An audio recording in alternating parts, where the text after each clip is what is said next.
Ya, kemudian apalah kita memperbincangkan hal ini kalau tidak minta langsung dari pemerintah seperti apa? Sudah tersambung dengan Bang Ali Mohtar Ngabalin, mewakili pemerintah di sini dari KSP. Assalamualaikum warahmatullahi wabarakatuh. Bang Ngabalin, selamat malam. Ya, Ya, Waalaikumsalam. Bang Ngabalin, kalau Caca, misalnya apa kita kabar? membaca, baik, kabar saya baik. Kalau kita membaca suasana kebatinan rakyat yang pastinya pasti yang nggak maulah dilarang untuk mudik, kapal juga dibatasi pergerakannya. Tapi informasi ini mulai gencar dan ramai ini warga negara asing asal Cina masuknya banyak. Iya memang ada PCR dan juga karantina. Tapi kan seakan-akan kok nggak adil ya. Bagaimana Bang Ngabalin? Ya, urusannya bukan urusan adil tidak adil. Ada dua hal. Hal yang pertama itu adalah kita mesti mendapatkan informasi yang secara kontinu dan mendapatkan informasi yang kedudukannya tidak diragukan. Kalau program pemerintah ini kan terkait dengan memutus mata rantai penyebaran COVID-19. Ini sudah berulang-ulang kita bicarakan. Itu sebabnya bukan mudiknya, bukan orang tidak boleh bersilaturahmi, bukan orang tidak boleh pulang.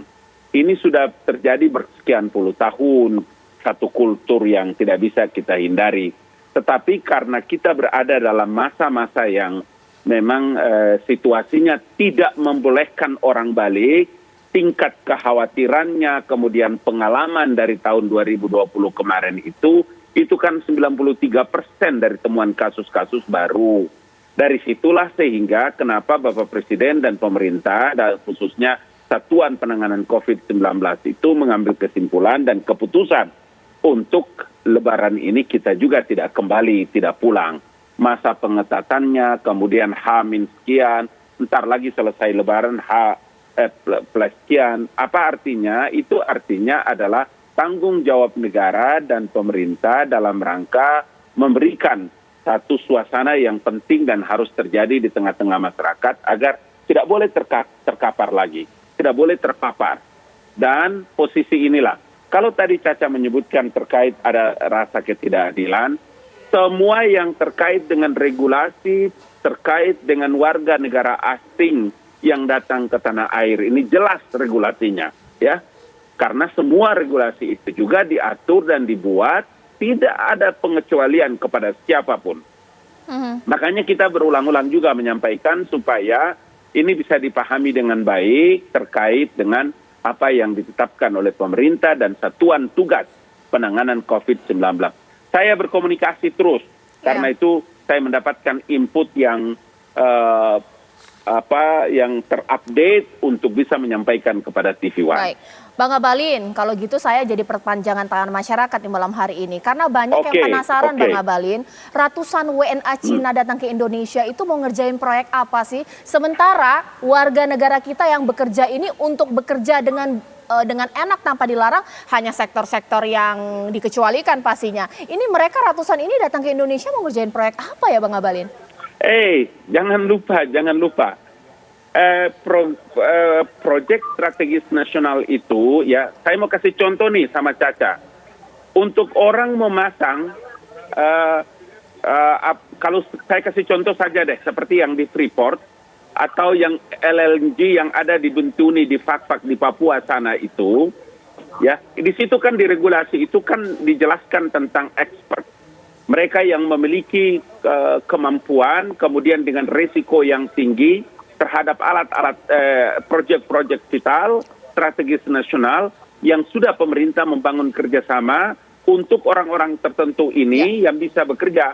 Makanya dulu, saya kasih ingat dulu zaman Pak Harto itu ada satu istilah yang disebut dengan transfer knowledge. Ada punya perjanjian kerja, antara 3 sampai dengan 6 bulan mereka datang bekerja, kemudian bersama-sama dengan lokal kita di sini, 1 tahun, 6 bulan, sekian bulan mereka balik, kemudian meninggalkan kemampuan teknologi yang ada di tanah air. Ini yang saya ingin sampaikan dalam regulasi itu adalah mengerjakan proyek-proyek strategis nasional, vital yang dilakukan. Itu semua, Mbak Caca, itu semua dalam 3 tahap mereka melewati dari regulasinya.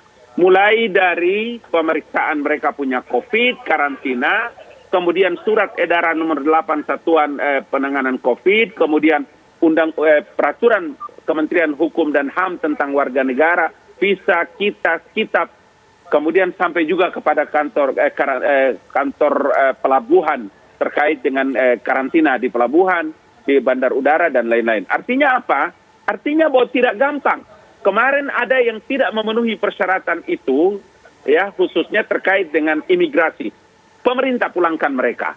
Dan yang kedua, yang setelah sampai di sini kemudian dia ternyata positif, dikarantinakan. Kalau bahasa kita di kampung itu dikandangkan. Sampai mereka selesai, baru bisa melakukan pekerjaan-pekerjaan strategis nasional itu. Pemirsa, terjawab sudah ya Gunda Gulana Ana. Sekarang saya ke Mas Hermawan. Kita butuh, jadi memang yang susah juga memang karena kita butuh tenaga kerja ini. Bagaimana Mas Hermawan? Jangankan tenaga kerja biasa ya, pernah mendengar atlet kita ditolak masuk di Inggris?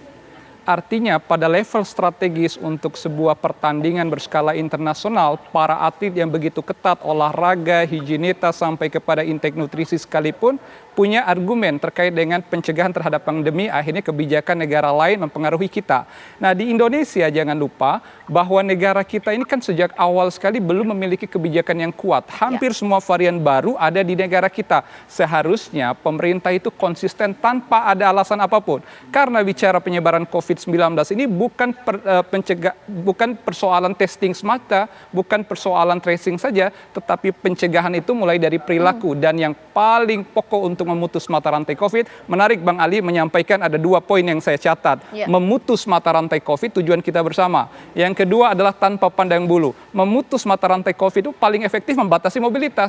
Apalagi dari luar negeri masuk ke Indonesia, itu tiada tedeng Ali, nggak ada perbedaan. Dan tidak ada pandang bulu bahasanya Bang Ali. Harusnya juga dilarang, karena mudik juga dilarang, intensitas kita juga berkurang. Baik, sekarang saya ke Pak Melki Lakalena. Ibaratnya kita dilema akan 3 hal di sini Pak Melki. Bahwa pelarangan mudik, kemudian memutus mata rantai corona, dan kita juga butuh tenaga kerja asing ini. Bagaimana Pak Melki? Ya, kalau saya fokus ini aja, fokus terkait dengan penanganan COVID-19, yang itu harus terkait dengan prosedur yang benar dan harus juga melihat tren yang ada di negara lain. Dari tadi itu kalau soal menyangkut kebutuhan nasional seperti penjelasan dari Bang Ali Mokhtar, kita sama-sama sepakat. Cuma tadi yang saya betul-betul konsen itu adalah ketika kita tahu bahwa ada varian dari negara luar yang ternyata itu juga membutuhkan penanganan dengan prosedur baru. Sekali lagi saya ulangi lagi ya, prosedur lama itu ternyata tidak cukup bisa memastikan bahwa testing kita itu efektif untuk memastikan bahwa varian baru itu bisa kita cegah pada saat testing, dan itu membuat pasti sebarannya dia bisa sulit kita kendalikan. Nah itu dari tadi saya konsennya ke situ. Penjelasan tadi yang disampaikan, saya belum menemukan cara yang betul-betul bisa dilakukan dengan baik, karena kalau cuma pakai prosedur normal seperti biasa, 1 kali 24 jam selama 5 hari misalnya, dengan potensi misalnya masa inkubasi dia plus pelacakan yang dilakukan atau testing yang dilakukan itu tidak bisa mendeteksi si COVID ini yang varian baru ini, itu yang saya khawatirkan. Sekali lagi, ini bukan kita bicara soal menyangkut wacana, tapi di India sendiri sudah diakui bahwa ternyata penanganan biasa dengan testing biasa PCR itu ternyata dia bisa lolos. Nah itu kekhawatiran saya, karena ketika itu dia jebol ke tengah masyarakat dan itu menyebar, itu makin sulit kita kendalikan. Dan pola yang sama juga tadi kan disampaikan bahwa kita testingnya rendah. Sama kayak India dulu testingnya rendah.